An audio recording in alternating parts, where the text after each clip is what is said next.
Isa pong komedyante ang nagtangkang magpakamatay. Muntik nang tumalon mula sa ikanim na palapag ng isang hotel ang komedyan na si Kuya Jobert.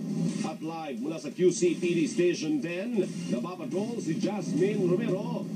Jasmine, ano daw ang dahilan at nagawa yun ni Kuya Jobert? Alvin, personal na kaligtasan at problema sa pag-ibig ang dahilan kung bakit nagtangkang mag-suicide itong si Jobert Austria o mas kilala bilang si Kuya Jobert. Akma nang tatalon si Jobert sa bintana ng 6th floor ng hotel, kaya agad naglatag ng pansalo ang mga otoridad. Pero kalaunan, nahila siya ng tanod papasok ng hotel. Sabi niya, may papatay sa akin. Ayan nga sila, papatayin ako niyan. Sabi ng manager, hindi ka papatayin yan, akong bahala sa'yo. Matapos ang ilang minuto, ibinaba na si Jobert sa hotel. Pero nagwala ito nang ihiwalay ng mga pulis sa mga kasama sa trabaho.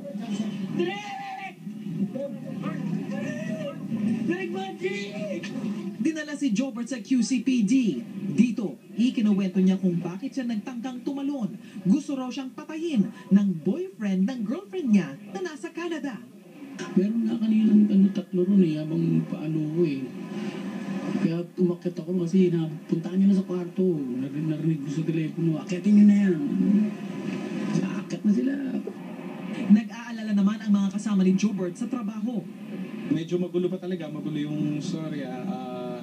Hindi natin alam kung ano yung totoo. Siguro, well, sana hindi naman maka-apekto tong pangyayaring to sa trabaho niya. Nandito kami naman mga katrabaho niya, mga kaibigan niya, nandito lang to support him. Alvin, sa ngayon dinala na sa Camp Karingale itong si Jobert Austria para doon ituloy ang investigasyon. Pero nauna dyan, nagsagawa na rin ang PNP ng physical exam sa kanya. Balik sa inyo.